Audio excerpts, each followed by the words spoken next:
Bonjour, je m'appelle Emmanuel et je travaille dans l'audiovisuel. Tel un couteau suisse de l'image et du son, j'occupe divers postes et fonctions. Ça rime, c'est beau, non? Aujourd'hui, nous allons parler du Canon EOS R et de ce nouvel objectif propre à cette nouvelle monture RF. L'objectif, c'est un 28-70 mm qui est beau, qui est lourd, mais qui ouvre f2.0 constant, tout du long.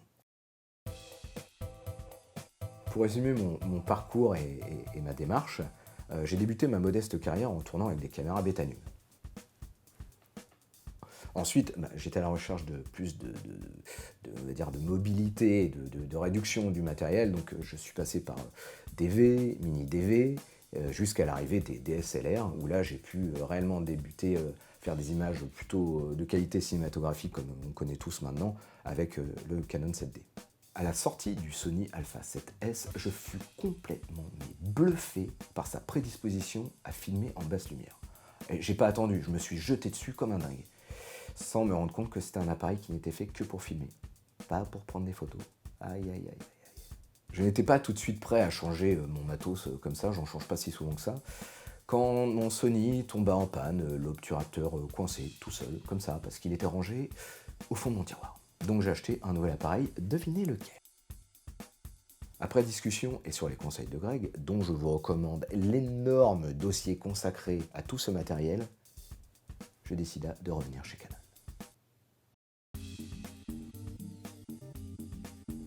Cela fait maintenant presque 10 mois que je l'utilise et franchement j'en suis très content. Il est compact, il est solide et de très bonne qualité dans la bonne tradition de chez Canon.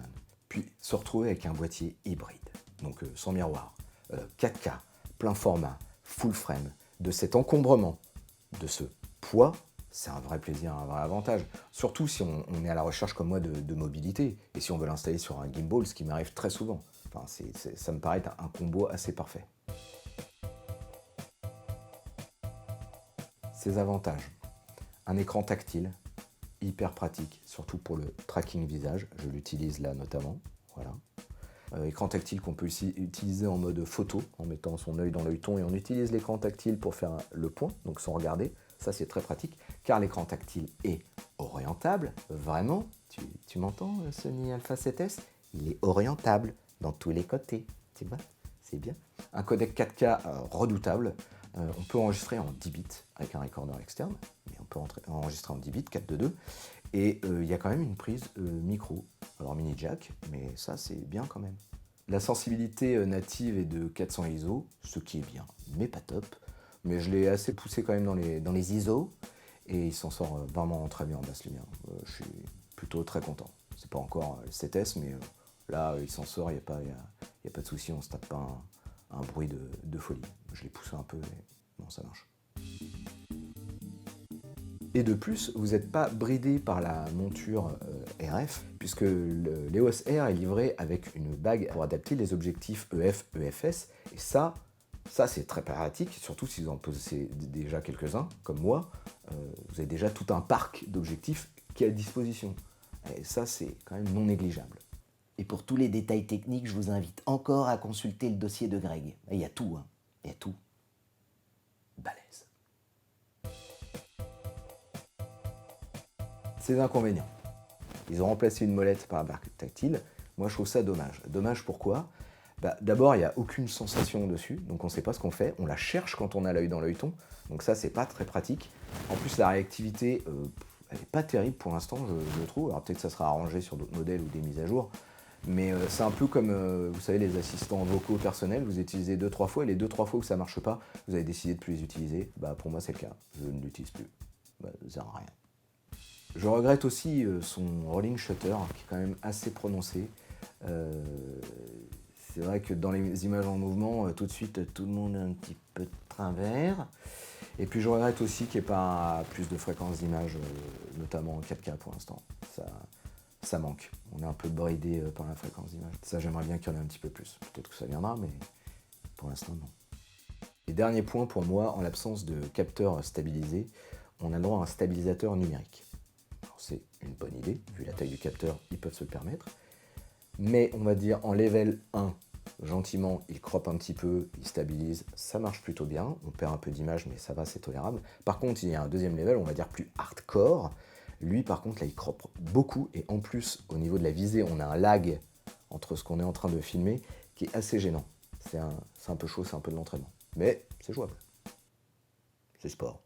Faut être joueur.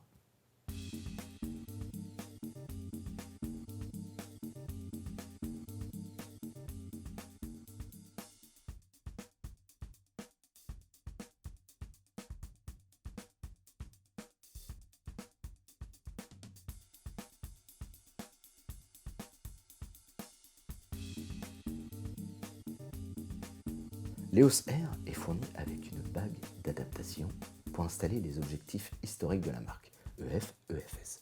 Ça, c'est une excellente idée. Mais ce qui est encore une meilleure idée, c'est qu'ils en ont fait une où on peut installer notamment des filtres ND dedans. Elle sert de porte-filtre. Elle adapte et on met un petit filtre dedans. Et ça j'adore.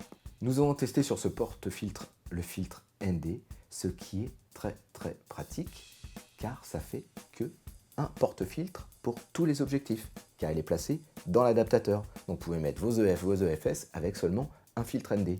Et ça, c'est un vrai gain déjà de temps, et même s'il est un petit peu cher, même d'économie, parce que tous les objectifs, à chaque fois avec les tailles différentes, vous pouvez vous balader avec des filtres ND, vous n'en sortez pas, c'est encombrant, il y en a partout, puis il faut les acheter, ils sont gros, ils coûtent cher.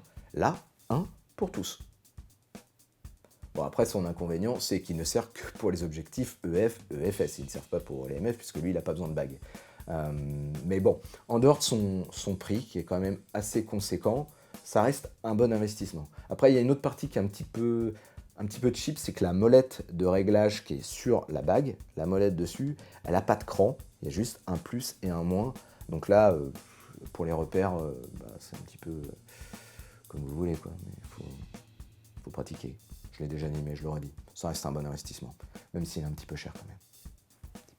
Voilà. Mais c'est avec un filtre. Ah,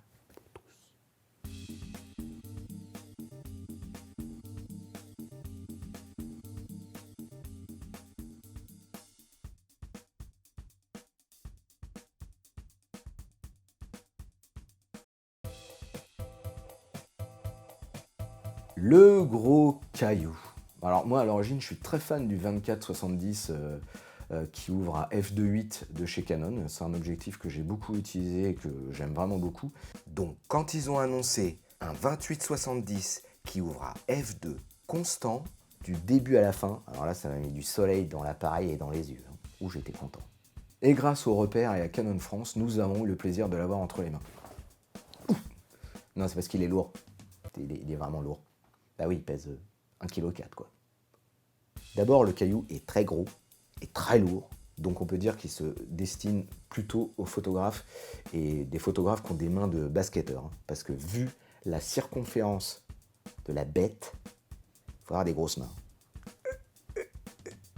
L'autofocus est très rapide, le piqué est impeccable, et en plus ils ont rajouté au bout de l'objectif une bague supplémentaire paramétrable. Moi par exemple j'ai installé le diaph sur cette bague que je vais paramétrer et c'est super pratique. Tu fais ta photo, ah tiens il manque un diaph, plutôt qu'aller chercher quelque chose par là, tac, t'attrapes, boum boum boum, tu fais tomber des diaphs, t'en augmentes. Moi j'adore. Tout comme son vieux frère le 24-70, il n'est pas stabilisé. Ce qui veut dire que sur les EOS R, il faudra utiliser le stabilisateur numérique et son crop plus ou moins important. Je vous conseille quand même le level 1 parce que sinon l'autre est vraiment... Il est évident pour moi que ce caillou se destine aux photographes et c'est un très très bon produit à avoir entre ses grosses mains.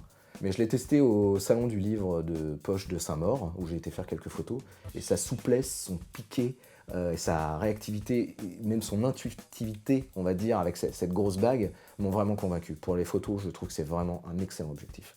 Je le recommande. Approved.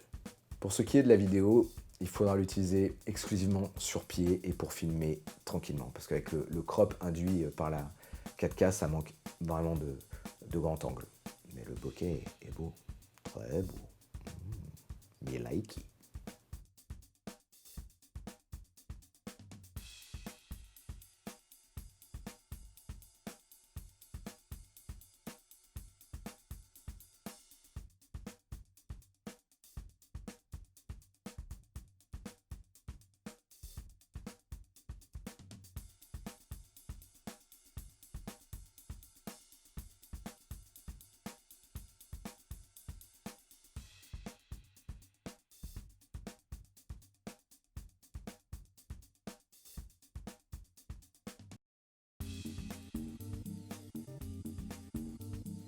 En résumé, ce combo EOS R plus porte-filtre ND bac d'adaptation MF est un bon investissement, pas si cher, avec beaucoup quand même d'avantages en toutes circonstances. On a un boîtier quand même compact, solide, 4K, full frame, hybride, mirrorless, le stabilisateur est plutôt bien joué, on l'emporte partout, on peut l'installer sur un gimbal. Je pense que c'est un combo assez parfait à avoir avec soi. Là, juste là. Ensuite, l'objectif, superbe, magnifique objet. Quand on l'a en main, on sent quand même la belle bête, c'est bien fabriqué, c'est lourd, on en a pour son argent quand même, parce qu'il coûte un petit peu d'argent. Son utilisation exclusivement pour la photo m'empêcherait totalement, moi, de la mortir, puisque je suis plus vidéaste. Mais alors, quel caillou, quel bel objet, quoi. Si vous avez l'occasion de l'essayer, allez-y, quoi. Vous risquez de l'acheter, par contre, hein. Attention. Voilà, c'est tout pour cette review. Voilà, c'était pour vous mettre un petit peu l'eau à la bouche, vous mettre sur quelques pistes, vous donner quelques impressions de quelqu'un qui l'utilise depuis 10 mois. Mais si vous voulez tout connaître sur cet appareil, sur le matériel qui a été décrit, notamment la bague, porte-filtre, l'objectif, je vous invite à aller consulter l'excellent dossier de Greg. C'est complet, voilà, vous saurez tout ce qui a été fait le temps qu'on a eu cet objectif. Et donc j'en profite aussi encore une fois pour remercier Marina, Le Repère et Canon France de nous avoir prêté ce matos incroyable. Et merci, vraiment encore. Vous faites du bon boulot, hein. Keep it up.